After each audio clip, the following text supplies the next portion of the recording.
ہمارے ہاں بہت زیادہ مسائل تب پیدا ہوتے ہیں جب لوگوں کی سوچیں اور رویے منفی ہونے لگ جاتے ہیں۔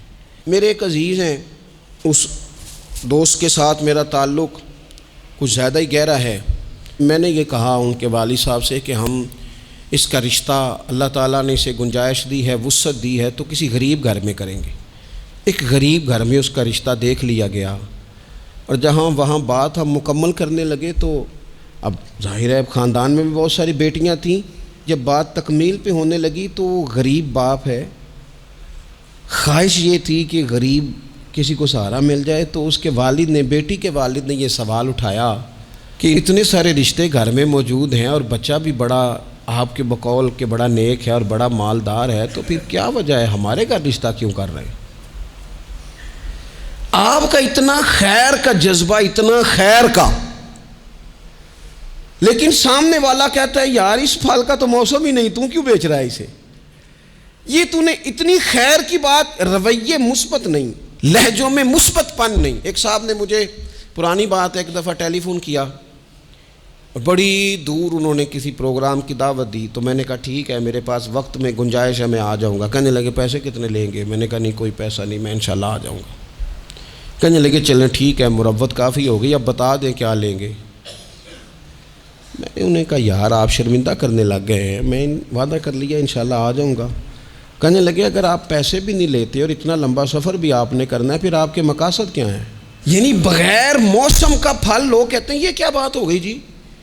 بہت سارے جھوٹوں میں آپ سچ بول رہے ہیں تو سچ اجنبی لگنے لگ جاتا ہے کہ اس نے سچ ہی بول دیا ہے۔ اتنی ساری منفی باتوں میں ایک مثبت بات کریں تو وہ مثبت بات تھوڑی انوکھی سی لگنے لگ جاتی۔ رسول کریم نے جب مثبت رویے دیے نا، مثبت، تو جو سوچیں صدیوں سے منفی ہو گئی تھیں وہ یہ خالص گھی ہضم نہیں کر سکیں، انہوں نے تلواریں نکال لیں، انہوں نے روڑے اٹھا لیے، انہوں نے میرے نبی کو تکلیف دینی شروع کر دی۔ انہیں خالص گھی ہضم نہیں ہو رہا تھا، ان کی سمجھ میں نہیں آ رہا تھا کہ اس معاشرے میں یہ والا سودا کیسے بک سکتا ہے۔ ایک رات وہ سارے تلواریں، نیزے، برچیاں لے کے میرے نبی کے گھر کا محاصرہ کرنے لگے، حضور کو شہید کرنے آ گئے۔ ان کے ہاتھوں میں تلواریں ہیں کہ ہم آج اس سچ کو معاذ اللہ مٹھائیں گے، اس خیر کے جذبے کو مٹائیں گے، اس دل میں جو اتنا درد ہے اس کی دھڑکن کو معاذ اللہ بند کریں گے۔ وہ سارے اتنا منفی سوچ لے کے حضور کے دروازے کا گھیراؤ کر رہے ہیں۔ قربان جاؤں اے معصوم آمنہ تیری شان پر، میرے رسول کیا فرما رہے ہیں؟ حضور فرماتے ہیں علی یہ پیسے لے لے اور لوگوں کی امانتیں واپس کر کے سویرے مدینے آ جانا۔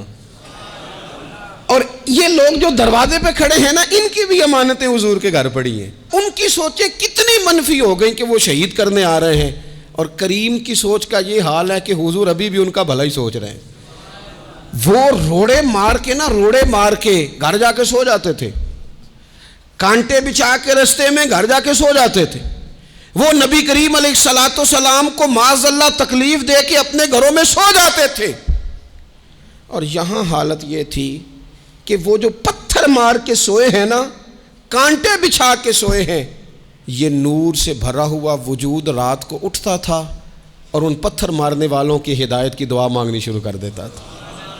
سلام اس پر، سلام اس پر کہ جس نے دشمنوں کو بھی کبائیں دیں، سلام اس پر کہ جس نے گالیاں سن کر دعائیں دیں۔ ایسا انوکھا انداز، اتنی مثبت سوچ، اتنا مثبت رویہ۔ وہ احد کے اندر آ کے نبی پاک کے دانت شہید کر گئے، 70 صحابہ کو شہید کر گئے، اور شہید کر کے بس نہیں کی۔ حضرت امیر حمزہ حضور کو پیارے تھے، چچا تھے، نبی کریم بڑا پیار کرتے تھے۔ حضرت امیر حمزہ کا ناک کاٹ دیا، آنکھیں نکال دیں، وجود سارا کاٹ دیا، حضور کی ساری داڑیاں آنسوؤں سے بھر گئی۔ اتنا پیار حضور کو چچا سے، لیکن جب کہا نا حضور دعا کر دیں یہ تباہ ہو جائیں، تو نبی کریم کہنے لگے نہیں بھائی، میں تو یہ دعا کروں گا یا اللہ انہیں ہدایت دے دے، انہیں پتہ ہی نہیں یہ کیا کر رہے ہیں، شعور نہیں نا یار، تھوڑا سا مثبت ہو جائیں زندگی میں، تھوڑا سا مثبت ہو جائیں۔ اور حضور نے پتہ کیا فرمایا ہے؟ مسلم شریف کے لفظ ہیں، حضور فرماتے ہیں اچھا سوچنا، اچھا گمان کرنا یہ عبادت ہے۔ تو کچھ نہ کر، تو بس اچھا سوچا کر، اچھا رویہ اختیار کر۔